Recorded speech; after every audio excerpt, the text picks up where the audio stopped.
The bodies had been there for 28 days. When police officers pushed open the front door of that New Jersey mansion on the 7th of December, 1971, organ music was playing through the intercom.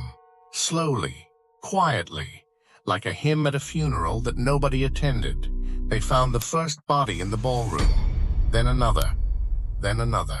5 in total, a woman, an elderly lady, and 3 children, all laid out carefully on sleeping bags, side by side, as if someone had tucked them in for the night. On the desk, they found a letter, 5 pages, neat handwriting, addressed to a pastor. It explained everything. The man who did this wasn't a monster hiding in the shadows. He was a Sunday school teacher, an accountant, a Boy Scout troop leader, and by the time anyone found those bodies, he had been living an ordinary, peaceful life somewhere else in America for nearly a month. Stay with me, because what this man did after the killings is even more disturbing than the killings themselves. This is the story of John List, and it will stay with you. John Emil List was born in 1925 in Bay City, Michigan. He was the kind of man that would make your parents proud. University educated, a World War II veteran, a church-going, Bible-reading, tithe-paying pillar of the community. He married Helen Morris Taylor in 1951. They had 3 children, Patricia, John Jr., and Frederick.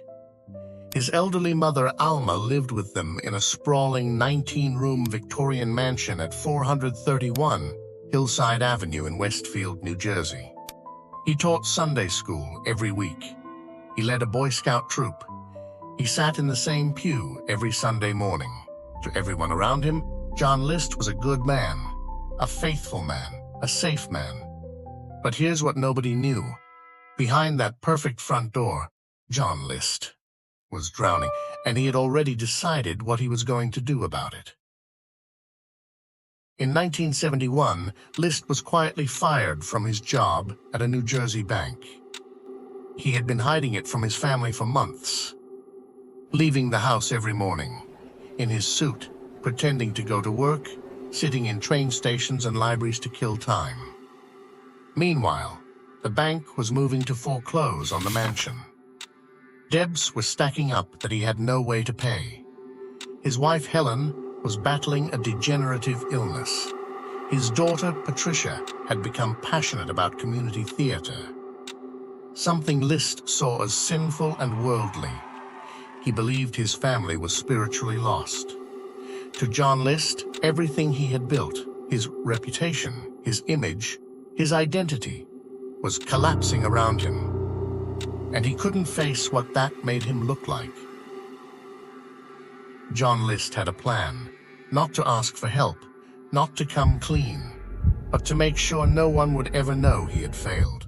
What he did next took weeks of cold, methodical preparation, and it ended with 5 people dead.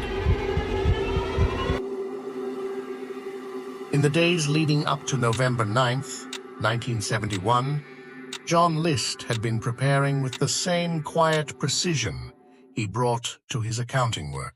He canceled the newspaper delivery. He stopped the milk.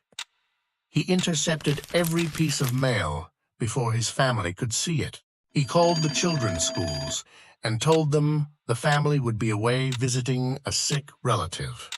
He even wrote ahead to cancel Patricia's drama classes. And he wrote that letter.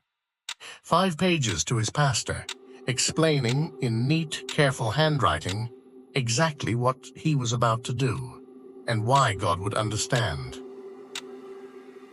5 pages. He wrote 5 pages explaining why killing his entire family was the right thing to do. Let that sink in for a moment. At approximately 9 a.m. on November 9th, John List walked into the kitchen of the mansion. His wife, Helen, was making breakfast. He shot her in the back of the head. He then climbed the stairs to his mother, Alma's third-floor apartment. She was 84 years old. He shot her above the left eye. Then John List sat down and waited. He waited for his children to come home from school. When Patricia, 16, arrived home from school, he shot her in the back of the head. When Frederick, 13, walked through the door shortly after, he shot him too. 2 of his children were dead. And what did John List do next? He made himself lunch. He sat in that house, with his wife and mother and 2 children dead around him, and he ate. Then he drove to the bank to close his and his mother's accounts, collected the money, and then he drove to Westfield High School. Because his eldest son, John Jr., 15, had a soccer game that afternoon. John List sat in the bleachers. He watched his son play. He may have clapped, he may have cheered, and when the final whistle blew, he walked down to meet John Jr., put him in the car, and drove him home. When they got inside, he shot him. John Jr. fought back. Misfire evidence showed he tried to defend himself. List shot him repeatedly until he was certain his son was dead. This is where John List separates himself from almost every other killer in American criminal history. He didn't panic. He didn't flee. He went back through that house, room by room, and he cleaned. He dragged each body to the ballroom and laid them out carefully on sleeping bags, hands folded. He turned the intercom to a Christian music station, so the house would be filled with hymns. He cut himself out of every single family photograph in the house. Everyone. He removed himself from the visual record of his own family's life. Then he turned off the furnace, locked the front door, and walked to his car. 5 bodies, organ music echoing through an empty mansion, and John List calmly driving away into the night. The question is, where did he go? And how did a man wanted for 5 murders simply vanish for 18 years? FBI investigators found John List's car at JFK International Airport, and then nothing. No sightings, no leads, no trace of a man who had just killed 5 people and walked out of his own life like it was a coat he decided to leave behind. Back in Westfield, nobody raised the alarm for nearly 4 weeks. The lights in the mansion burned every night. Neighbors assumed the family had gone on holiday. The milk piled up on the doorstep. The newspapers stacked in the driveway. It wasn't until December 7th, when the light bulbs began to fail one by one, the house slowly going dark from room to room, that a neighbor finally called the police. Officers pushed open the front door. The organ music was still playing. Think about what that means. That music had been playing on a loop in a house with 5 dead bodies for 28 days. John List had not panicked. He had not made a single mistake. He had simply walked away, and the world had not noticed for nearly a month. On the desk, police found the 5-page letter. In it, List explained calmly that he had killed his family to save their souls. He feared they were drifting from God. He wrote that he was sending them to heaven before the world could corrupt them. He asked his pastor to pray for him, and then he signed it with his full name. The FBI had nothing. The trail was dead, and while investigators in New Jersey stared at empty walls, John List had already become someone else, entirely. He became Robert Peter Clark. He moved to Denver first, then Richmond, Virginia. He found work as an accountant, the same work, the same discipline, the same methodical, quiet man. just with a different name on his tax returns. He joined a church, sat in the same pew every Sunday, shook hands with neighbors, smiled at colleagues, filed his taxes on time. Let that sit for a moment.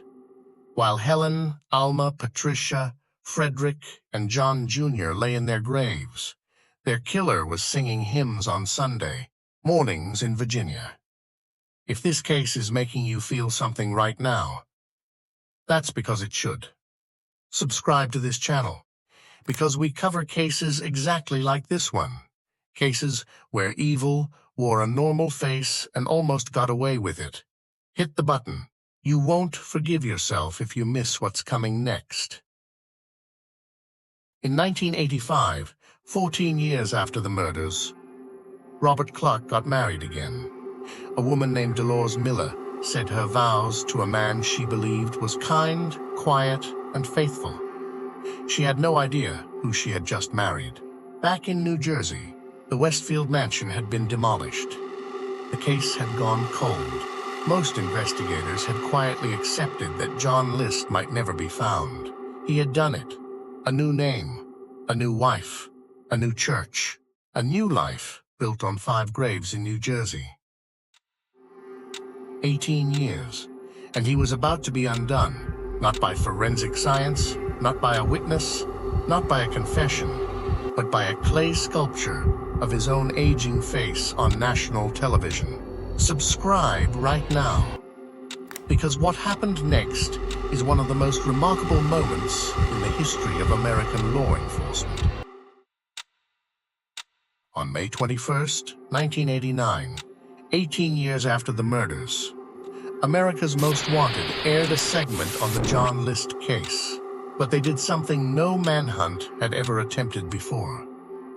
They commissioned a forensic sculptor named Frank Bender to create a 3-dimensional clay bust of what John List would look like at age 63, accounting for weight gain, for the natural sag of skin over 2 decades, for the way a man's jaw softens and his neck thickens as he ages. The bust was uncanny, heavier face, rounder jaw, but the same flat, cold, expressionless eyes. Within days of the broadcast, the tip lines flooded. One call stood out above all others. A neighbor of Robert Clark's in Richmond, Virginia. She had watched the segment. She had stared at that clay face on her television screen, and she knew exactly who it was. She called in the tip, and 18 years, 6 months, and 22 days after 5 people were killed in Westfield, New Jersey, the clock finally ran out on John List. On June 1st, 1989, FBI agents walked into Robert Clark's workplace in Richmond. They approached a quiet, diligent accountant who kept to himself and attended church on Sundays. When they confronted him, he denied everything. His name, New Jersey, the mansion, the bodies, the letter, all of it. Then they took his fingerprints. The match was instantaneous. John List was extradited back to New Jersey to face 5 counts of first-degree murder. His defense had one strategy: mental breakdown, legally insane, not in control. The prosecution dismantled it in front of the jury piece by piece. The weeks of preparation, the cancelled deliveries, the letter written in advance, the bodies arranged carefully on sleeping bags, the photographs cut, the car parked at an airport to mislead investigators. Insane people don't plan this carefully. Insane people don't cover their tracks this thoroughly. The jury took less than 5 hours. In April 1990, John List was convicted on 5 counts of first-degree murder. 5 consecutive life sentences. No parole, ever.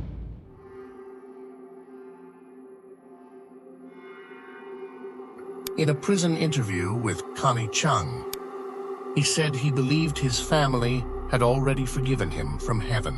He said he was simply waiting to be reunited with them. No remorse, no grief, No recognition of what he had stolen from 5 people who trusted him. John List died in prison on March 21st, 2008. He was 82 years old.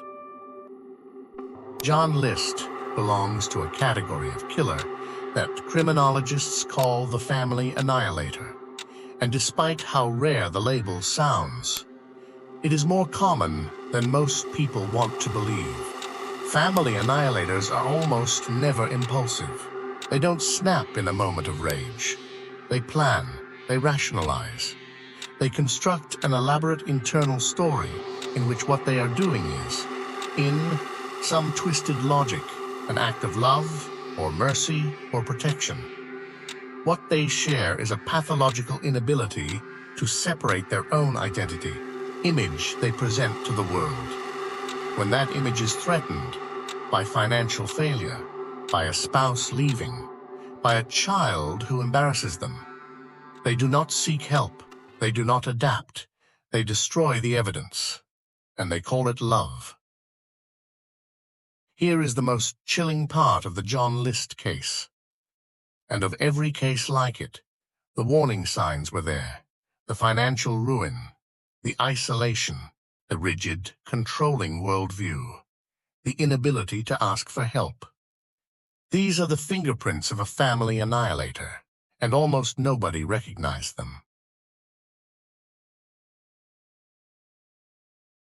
Helen List was 46 years old. She deserved care, not a bullet in her kitchen. Alma List was 84. She spent her final moments in the home she shared with her son. Patricia was 16. She loved theater. She had dreams. Frederick was 13. John Jr. was 15. He fought back. None of them chose John List's shame. None of them deserved to pay for it. What makes this case so enduring, so deeply unforgettable, is not the evil itself. It is the ordinary face it wore. A suit and a Bible. A handshake after church. A man his neighbors called quiet, polite, and friendly. Evil doesn't always announce itself. Sometimes it teaches Sunday school. If you made it this far, you already know this channel is different. We don't just tell you what happened. We make you feel why it matters. Every case we cover is someone's mother, someone's child, someone's life that was taken before it was finished. If that means something to you, subscribe right now before you click away. It's the only way you'll know when the next case drops. And trust me, you do not want to miss what's coming. Before you go, drop a comment below. What was the detail that disturbed you the most? The organ music playing for 28 days? The photographs? The letter he signed with his own name? The soccer game? Tell me. And one more thing. What case do you want covered next? Drop the name below. The case with the most requests gets covered first. Your vote decides what story gets told next.